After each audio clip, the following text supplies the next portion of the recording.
I didn't want to get off this board. Like, it's probably the best pipe board I've ever ridden. If you like a lot of pop on a lightweight board, this is definitely the board you'd want to come check out.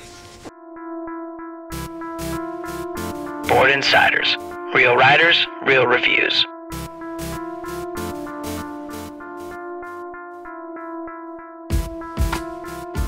Whiskey double malt coming, it stabilizes the board. Even though this is a 155, it rides about like a 159. It's really stable coming through the chutes, really aggressive on the edges.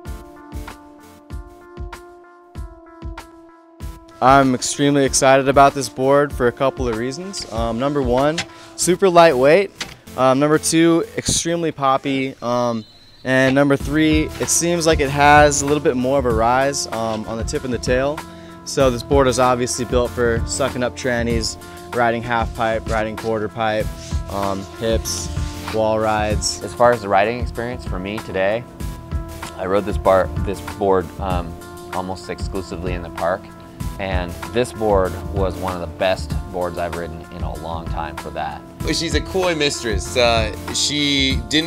We were kind of disagreeing at first, but after about the third run, once I really got comfortable on it, it really started to give and do what I wanted it to do. I thought heel edge, I was on my heel edge. I thought toe edge, I was on my toe edge.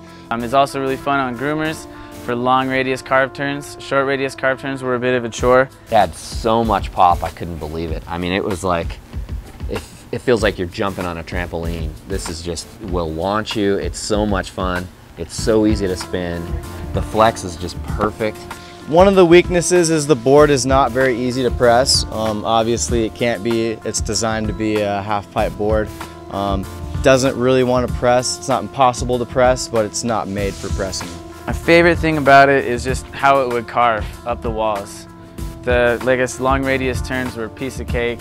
Carving up walls was really nice. I think probably the ideal rider for this board is somebody who actually is already comfortable in the park or the pipe. I did ride it once in the pipe. That isn't really my main thing, so I can't say as much about that, but for the park riding, I think a more comfortable park rider is going to feel right at home on this board. Not for even an intermediate rider. You definitely want to be advanced. You definitely want to have the legs really strong, because if you can't muscle this board around at times, it will just launch you off the edge of a cat track if you're not paying attention. But if you are an advanced rider and you like to free ride and you like to also spend some time in the park, the board is awesome. This board could take you to the next level. It's just, it's got so much pop and spins so easily, and it just lets you dial tricks in. My overall shred score was a 92. I'd say for a freestyle board where I really wanted to take it everywhere, even in, you know, half a foot to a foot of powder, it would charge around. It would allow me to pop and hop as much as I wanted, so it was sweet. The 95, like I said, it was the best park board I've ever ridden.